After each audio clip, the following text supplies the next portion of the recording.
नमस्कार। आज हम इस वीडियो में डिस्कस करेंगे फाइब्रॉइड्स के बारे में। फाइब्रॉइड्स, जिसे आम भाषा में बच्चेदानी की रसौली कहा जाता है, एक बहुत ही कॉमन अल्ट्रासाउंड फाइंडिंग है जो कि फीमेल्स की अल्ट्रासाउंड में जब भी यूट्रस की कोई अल्ट्रासाउंड कराता है तो ये आम तौर पे रिपोर्ट किया जाता है और इसे देखकर जनरली विमेन पैनिक में आ जाती हैं कि कोई बच्चेदानी की रसौली रिपोर्ट हो गई है और सबसे पहले मन में डर आता है कि क्या ये रसौली कल को कैंसर बन जाएगी। सबसे पहले मैं ये क्लियर करना चाहूंगी कि fibroids are benign tumours of the uterus.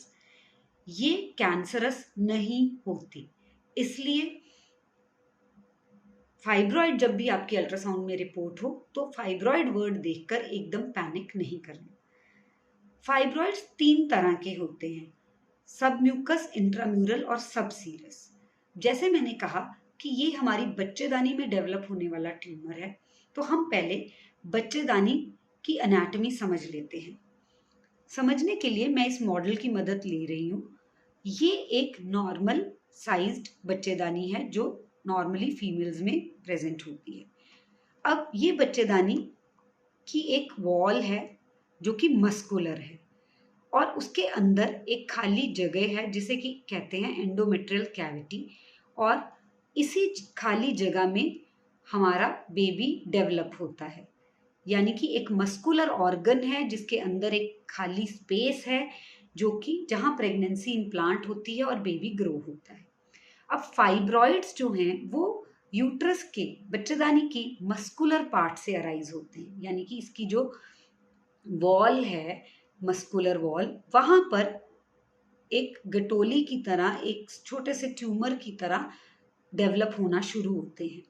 तो इस मस्कुलर वॉल में उनकी डेवलपमेंट शुरू होती है और उसकी ग्रोथ किसी भी डायरेक्शन में हो सकती है, इनवर्ड्स उस कैविटी की तरफ, या वो बच्चेदानी की मस्कुलर वॉल में ही सीमित रह सकते हैं और यहीं पे अपना साइज बढ़ता रहता है, और या फिर यहाँ से अराइज होकर वो बाहर की तरफ ग्रो कर सकते हैं। अगर फाइब्रॉइड यहाँ से अराइज होकर अंदर की तरफ ग्रो करता है तो उसे सबम्यूकस फाइब्रॉइड कहते हैं। अगर वो मस्कुलर वॉल के अंदर अंदर रहता है जैसे कि ये, तो उसे इंट्राम्यूरल कहते हैं। और अगर वो यहाँ से ग्रो होकर बाहर की तरफ ग्रो करता है तो उसे सबसीरस कहते हैं। अब ये तीनों तरह के फाइब्रॉइड्स हमें अल्ट्रासाउंड में क्लियरली पता चल जाता है कि फाइब्रॉइड तीनों में से किस कैटेगरी का है, और ये तीनों फाइब्रॉइड्स अलग अलग सिम्टम्स देते हैं। जो सब म्यूकस फाइब्रॉइड है, यानी कि जो अंदर की तरफ ग्रो करता है, वो बहुत जल्दी औरत को सिम्टम्स देता है, क्योंकि जैसे ही वो अंदर की तरफ ग्रो करता है हमारी पीरियड्स में ब्लीडिंग का फ्लो एकदम बढ़ जाता है। सबम्यूकस फाइब्रॉइड छोटे साइज के होते हुए भी औरत को सिम्टम्स दे सकते हैं in the form of heavy bleeding during periods. Submucous fibroid का एक मोस्ट कॉमन सिम्टम है हैवी ब्लीडिंग होना पीरियड्स में। ये साइज में भले ही बड़े नहीं होंगे पर सिम्टम बहुत जल्दी दे देंगे, छोटे साइज में ही दे देंगे और हैवी ब्लीडिंग के फॉर्म में देंगे। जो इंट्राम्यूरल फाइब्रॉइड है, यानी कि जो मसल के अंदर अंदर ही रहते हैं, ये जनरली बहुत देर तक एसिम्टोमेटिक रहते हैं, यानी कि फीमेल को कोई प्रॉब्लम नहीं होती, उसे पता भी नहीं चलता कि उसकी यूट्रस के अंदर फाइब्रॉइड डेवलप हो रही है।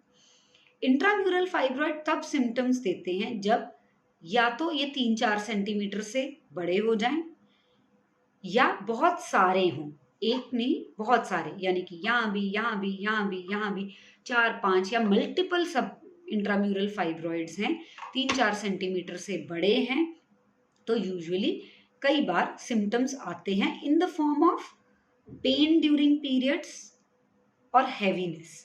Intramural fibroids usually they cause pain, they can cause heavy bleeding also. But major complaint pain की होती है और ये पेन सिर्फ और सिर्फ पीरियड्स के दिनों में होगा। पीरियड्स के अलावा वाले दिनों में ये पेन का कारण नहीं होते। तीसरा कैटेगरी सब सीरस फाइब्रॉइड, जो फाइब्रॉइड्स बाहर की तरफ ग्रो करते हैं। ये फाइब्रॉइड्स जनरली बहुत लंबे समय तक एसिम्टोमेटिक रखते हैं पेशेंट को, यानी कि जब तक बहुत बड़े नहीं हो जाते पेशेंट को कोई भी कंप्लेंट नहीं होती, उसको कोई भी प्रॉब्लम नहीं होती, ना हैवी ब्लीडिंग ना पेन। जनरली जब ये 7, 8, 9, 10 सेंटीमीटर के हो जाते हैं तब पेशेंट को कई बार हैवीनेस फील होनी शुरू होती है या कभी कभी माइल्ड पेन हो सकता है। तो और अल्ट्रासाउंड कराने पर पता चलता है कि इतना बड़ा फाइब्रॉइड है। तो सब सीरियस फाइब्रॉइड्स बहुत बड़े होने पर ही सिम्टम देते हैं या कई बार कोई सिम्टम नहीं देते और एक कैजुअल अल्ट्रासाउंड पे ही पता चलता है। सो ये तो बात हुई कि फाइब्रॉइड होते क्या हैं और कितनी तरह के होते हैं और क्या सिम्टम्स दे सकते हैं। So to summarise I would just say fibroids are non cancerous, इनसे डरना नहीं है। दूसरा, इनके सिम्टम्स होते हैं हैवी ब्लीडिंग और pain during periods. Heavy bleeding तब होगा जब मोस्टली वो सबम्यूकस होगा या मल्टीपल इंट्राम्यूरल फाइब्रॉइड्स हैं, तब पेन हो सकता है पीरियड्स के दौरान और हैवी ब्लीडिंग भी हो सकती है।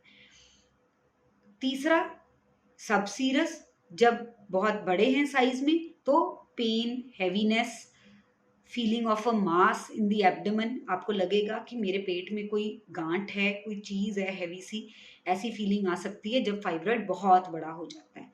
तो ये यूजुअली सिम्टम्स होते हैं, बट डेफिनेटली ये कैंसरस नहीं होते।